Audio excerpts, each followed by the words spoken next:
This is the Urban Trucker Podcast, and make sure you tune in for our next episode as we highlight a man that pivoted throughout the transportation industry, from dump trucks to hauling cars to hazmat. My name is Ed Hennings, and I'm your host. You can find me on Instagram at edhennings.co with my co-host, Chrissy J. Hey, you can check me out on IG. I am _Chrissy J, and that's no H, CRISSY. Always remember, you can find us on Spotify, you can find us on iHeartRadio and YouTube. Always like, share, and comment. Now it's go time. Let's go. With the influx of African American, Hispanic, and women into the trucking industry, the trucking industry has taken on a whole new look. We're here on the Urban Trucker Podcast to capture each and every story inside of each and every truck. We're seeing people from our very own community, single moms and the like, become very successful in the trucking business.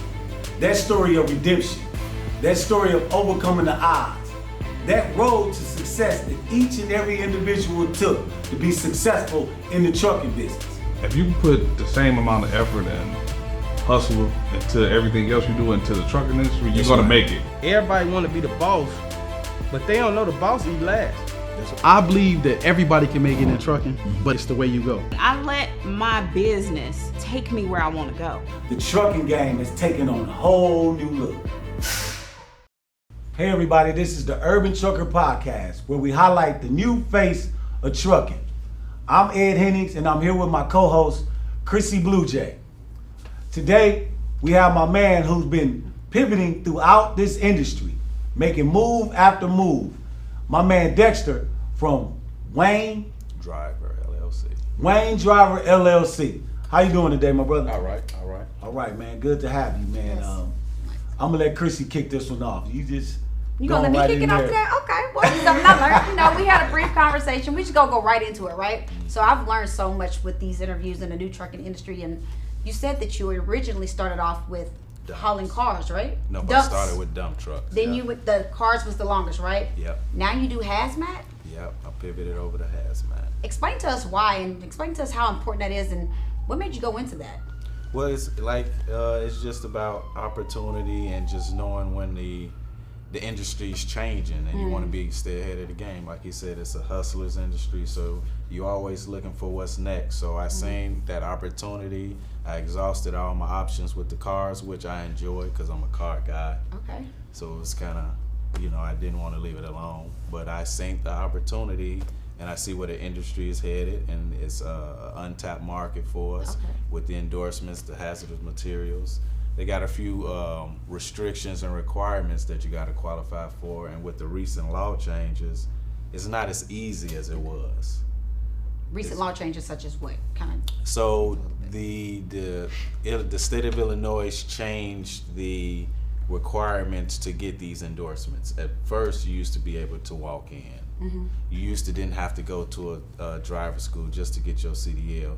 Now they changed all that. So now you have to go to school, you have to take classes, courses, and you have to do these certain things in order just to take these tests. Just to take the test? Just to take the test. Oh, wow, okay. Yeah. Something new. So once I seen that opportunity, I met some good guys. We had a network, and we went through the process. Okay. And that's how I ended up there, because the opportunity is just amazing. Was it a rigorous process to go through that, or? They made it hard, so they know that they don't want to, It's dangerous. It's hazmat, Yeah, so yeah. you gotta make sure you're qualified, right? Yeah. Okay. Has it been worth it so far? Yes. Oh, what do you mean by that? Okay, well that's why I come in. That's why I come in there, because I'm a hustler too now. This hazmat game, with you doing dump trucks, I know it's money in dump trucks. Hauling those cars, you hot shotting them, or are you semi? I started hot shot, and then I'm all about efficiency, so I don't want to waste no time. So if I'm out here with my equipment carrying 3 cars, burning the same amount of gas, the same amount of hours, No doubt. give me a 7 car. That's right. And I'm out here using the same amount of gas, same amount of hours, so I'm maximizing, more efficient.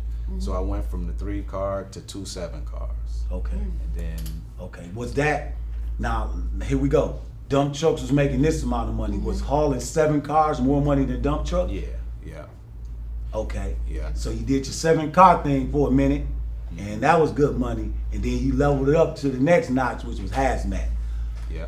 So what that look like? Yeah, right. What's that looking like? That's what we want. Well, the reason I switched to the hazmat because of the car industry is based on economy. So it was like it was in cycles. Yeah. So it's up, down, and it's based on relationships. I made some good contacts, created a nice network, but it just wasn't enough to keep me comfortable and where I wanted to be. So that's where the opportunity came with the hazardous materials. Okay. And so went through that process. So how long you been doing hazmat? I've been doing hazmat for actually maybe about 5 months now. Okay. 5 months? Yes. Okay. Yeah, So just fairly 5 months. new. Fairly new. And the numbers is looking real good. Yeah. What the numbers looking like? You ain't gotta give us the. Let me give you an idea on how we gonna look at the let's get numbers. Okay, let's get. Okay, now back to the cars. Okay. I got overhead. I have plates. I have insurance. I have inspections. I got maintenance. I got everything. Right. Hazmat. I'm signed on with a company. I have none of that. I'm using their insurance, their plates, their maintenance programs, their fuel surcharges, and their dispatch. Oh. So I just maximize my profits, Okay. and I put so much more time on my hands, so I get to do other things that I have doubt. instead of stressed out with all this other stuff That's I have right. with That's right. autos. That's right. And I tell people a lot of times about when you scale up, a lot of times it won't mean more money, but it will mean more time. Yeah. Nice balance. You'll make the same amount of money as you was making if you were driving yourself, but you have your time. And that's very important for a lot of us. Because is to be able that's to get exactly that time what's back. going on. The same amount of money, I get to see a little more of it because I don't have that overhead. That's right. And I got a lot more time. Got a lot more time. So basically you just scaled up to get your time. And that's what it's all But you about. can't get That's back, what right? it's all about. What good That's does it what do it's to all have the about. money if you can't enjoy it? That's what it's Exactly. all about. So that's one important thing that I do want to share, because I had to learn that through the game. When I first started with my one truck, I drove it myself. And when I drove it myself, I was gone all day, every day. And then I got the 3 trucks, and I didn't have to drive anymore. I made the same amount of money as I made driving that one truck. But those 3 trucks, with 3 people driving them, it allowed me to lay in my bed longer, it allowed me to work on my business, not for my business. Exactly. Because that's a big difference. That's a A big lot of people difference. don't know the difference between owning a company and being the company. That's right. One of them you That's get the right. rest. That's One right. don't. And it's a whole different mindset. Let me just say this. The mindset is, first you're working, you're an entrepreneur, you're self-employed. But now when you start working on your business, you're looking for talent. You're looking for people that can carry your vision forward. Yeah. And that's a whole different mindset to, I'll just do it myself. I just do it myself because I had a Not habit with of the that. delegated. Get out of the way, I'll Yeah. do it myself. No. But when you start scaling up, hey, you got to get that out your mind, all that. That's like the person that owned the Chicago Bulls saying, Jordan, you didn't make that shot. Get out the way, I'll do it myself. You can't do it yourself, bro. It ain't gonna happen. It ain't gonna happen. It never works out good at the end. It's anything we do in life, right? As a parent, right? I have 3 kids, right? Younger. Just move. I'll do it myself. And then as they get older, be like, why you know how to wash them dishes? Exactly. Because I didn't let you. You know, I said I just do it myself, right? No Perfect doubt. So- analogy. No Yeah, doubt so about that's it. just, you know, So, one thing about so many things that me and you spoke about previously, just earlier, was just about the fear. And this is very important because a lot of people we want to talk to is people that want to get involved in this business. So just that fear of getting involved in the trucking business. They can see you and I, they can see Chrissy do it, they can see a whole bunch of people get into a truck and make it happen for themselves. But that fear somewhere, and so many people, they can watch somebody that grew up in the house with them, on the block with them, all that, get involved in the trucking business and still be petrified. How do they overcome that? Well, to me, it boils down to personality and the type of person you are. Like, if you got to be a risk taker at the end of the day, You do. you got to assume some risk. You got to get yourself informed. You got to have a network. You got to build up confidence where you're able to jump out there knowing that you got some help. Because I mean, you just got to do it. You just got to do it. What, Nike, It won't just do it. That's what they said, Nike. Yeah, Just do it. just do it. Just do it. Just do it. Speaking For of real, just doing it, you guys, we're gonna go to our truck stop moments, right? I know you're doing hazmat, so it's a little bit different, right? Yeah. We're not necessarily at the truck stops, but Right. you've been in the trucks, or even on the road, or some stories. Tell us something funny, crazy, weird, or maybe some stories you've heard from some of your drivers or fellow truckers. I That you would wanna share? really haven't. I can't really think of anything that stands out that'd be interesting. Not that I. Nothing. Not really, cause I'm home every night, so I don't do. That was my main focus on Okay. doing anything. Being an entrepreneur is controlling my schedule, my time. So Yeah. I'm home every night. I don't really do the truck stops. I fuel up right at the base, right in Chicago. I haven't really had. So no your experiences with trucking is a lot different from a lot of the other truckers that we've spoken with, and everybody's in different parts. You know, like you're doing hazmat, and me people are doing hauling. So okay. So just hearing that, that's very important for people to understand the many different options you have in the transportation industry. Yep. You talking to somebody or listening to a young man right now that's been in this industry, and he's able to take care of his business and be home every night and make a nice amount of money. Where a lot of people that want to get off in the trucking, their assumption is, man, I'm gonna be gone for 2-3 weeks. I'm gonna be gone for a month. That's not always the case. You have many options in this lane, in this transportation industry, and it's a lot of people that look like you and I that's taking advantage of it. And I'm gonna push this thing because I did barbering and cosmetology. I got 2 books I wrote, all that stuff. But at the end of the day, the last 4.5, 5 years, it's been trucking for me, man. And trucking has outdone all of those things by a landslide. So it's a lot of back and forth going on in this industry right now about who's making what and who ain't making what and all of that type of stuff. But all I can tell you, man, is about my experience. And my experience is I see a lot of people from the urban community jumping in these trucks, and it's changing their life, man. Yeah. And that's what we're here for. We want to be able to help highlight that, bring it to the forefront. A lot of people don't even know that, African Americans make up 13% of the trucking industry, which is an $800 billion industry. It's huge, right? 13% is huge, especially for us. So I do have a question about the hazmat, but before that, I want to go back to something that you said as far as like, when you're going into the business and the sacrifices and things that you made. And a lot of times, I started thinking about hazmat. I'm sorry, y'all. Let me go to my question because I don't even remember what I was about to say on it. So let me go to my question. What is your average load on hazmat? Well, hazmat is dependent.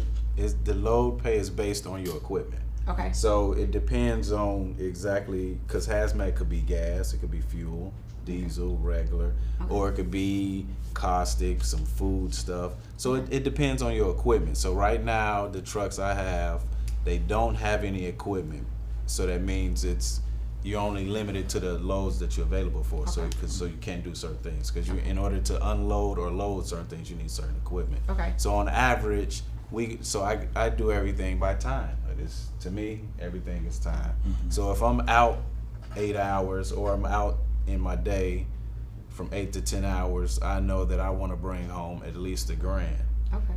So on average, the loads that we see paying, and we're home every day, we out 8 hours, $1,200 to $1,300 to the truck. Okay. Per You truck. keep talking about quality time. Your love language must be quality time. Must be quality time. You keep talking about time. That's what it is. That's a whole nother interview. I'll tell you about the time. That's another interview. I'll tell you about But I did want to step back. I came back to me. You were talking about time, and a lot of people say they don't want to be away for 3 weeks, right?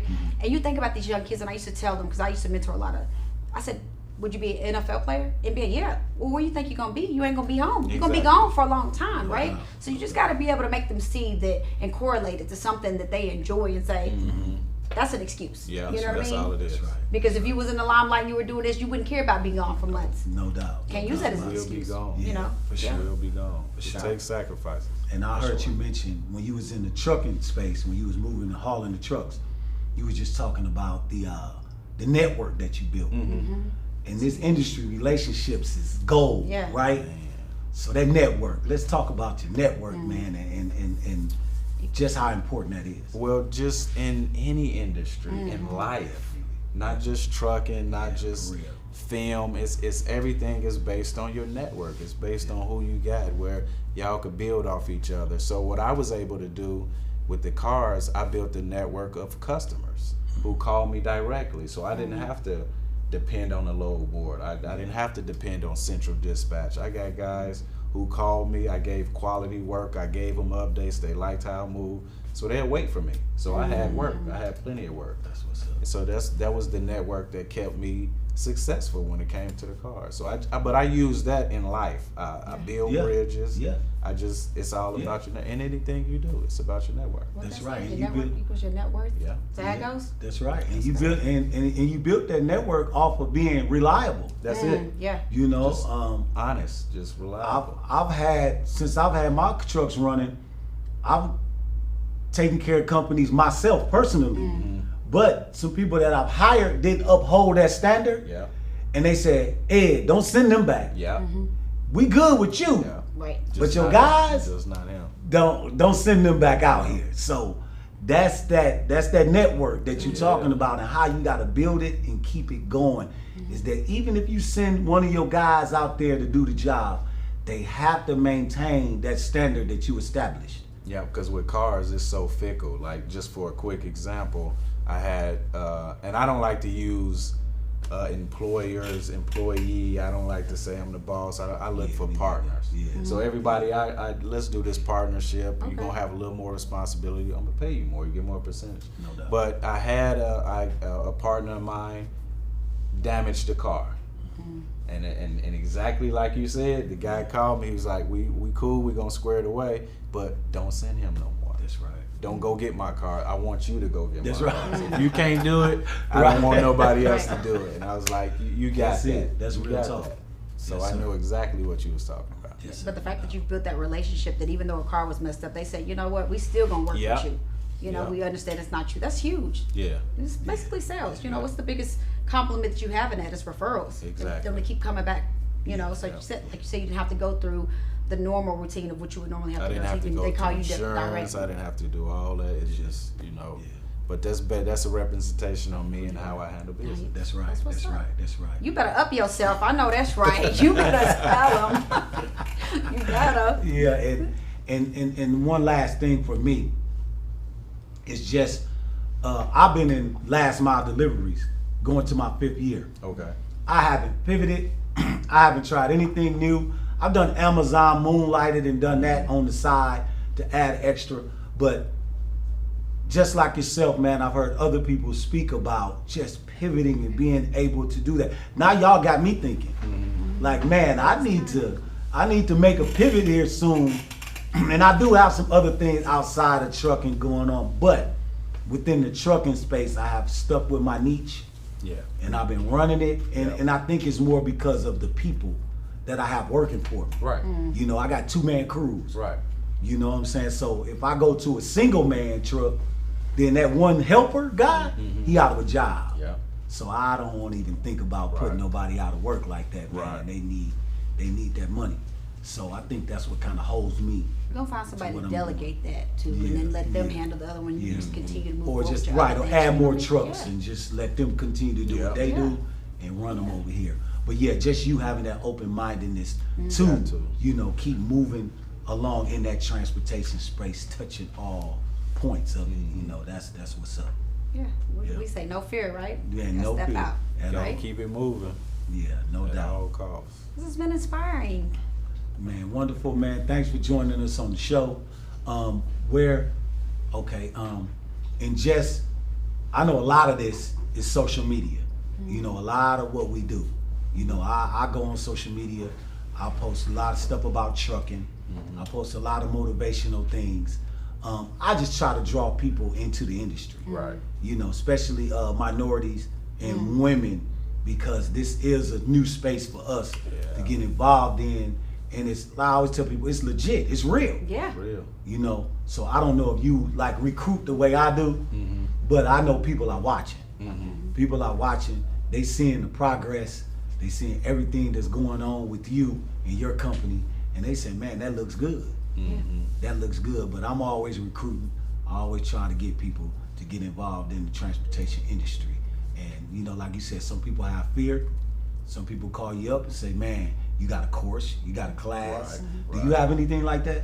Well, it's off my network. I get plenty of calls where brothers be looking to get into, and I tell them to come on, just let's go, let's get hands on. And off them calls, I don't have a social media set up for the company.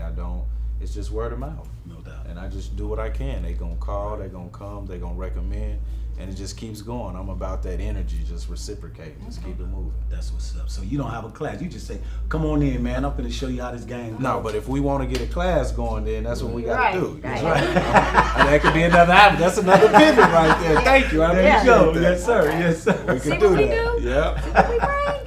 Hey, this is the Urban Trucker Podcast, man. Hey, you might come on here, come on a millionaire, leave out a billionaire. I You know what that's mean? right. Put me in it. That's what's up, man. Because I really believe this. A lot of my ideas have come from the conversation that I've had with people. Yeah. You know, I believe that high-level conversation produce high-level thoughts.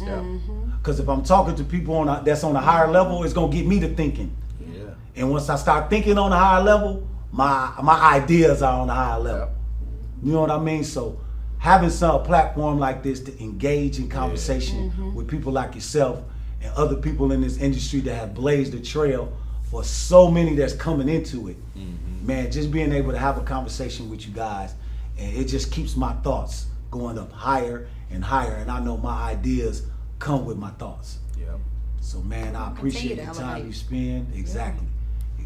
It's just an elevation It's process. energy. It's a snowball Good effect. energy. Good energy. And you laid back too, man. You laid Right. back. I mean, Good Right. energy, bro. Yeah. Get But we some. still get good energy though, Yes, right? yeah, you Still don't get the get that. energy. It might be laid back, but the energy there. That's right. Real You ever talk, have somebody man. cuss That's you good out, stuff. but they didn't say a cuss word? That- That's right, kind of how right, it is. right, You know what I right. mean? We That's get it. right. We feel you. We That's right. understand. For real. That's actually That's quiet me. confidence. Okay. For sure, man. But yeah, we're gonna take this down to our final mile moment. And in this final mile moment, man, I listened to my man talk about how he switched lanes, but how he keep it going. And that's one ingredient that you're gonna want to have in this industry, and anything you see people successful at in life. They had the resiliency.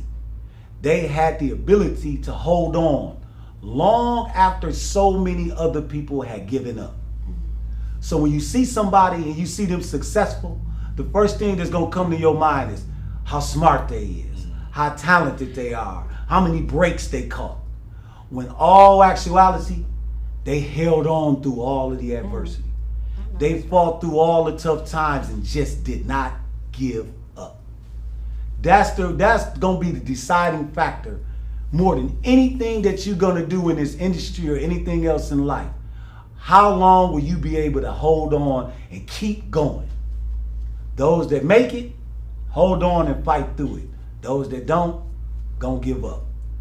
So that's your final mile moment. This is the Urban Trucker Podcast. We're here every Tuesday on YouTube, Spotify, and iHeartRadio, celebrating and highlighting the new faces of this trucking industry. I'm Ed Hennings, and you can find me at edhennings.ceo on Instagram. My co-host Christy Blue, where can we find you at, Christy? You can find me on IG at IAM_Chrissy J. That's Chrissy, no H. And always remember, allow your smile to change the world, but never allow the world to change your smile. And my man Dexter, where can we find you at? Right now, I'm on Instagram as the new OG. The new OG. That's so Hey, smooth. y'all better pay attention, man. Yeah. This has been the Urban Trucker Podcast, man. Now it's go time. Let's go.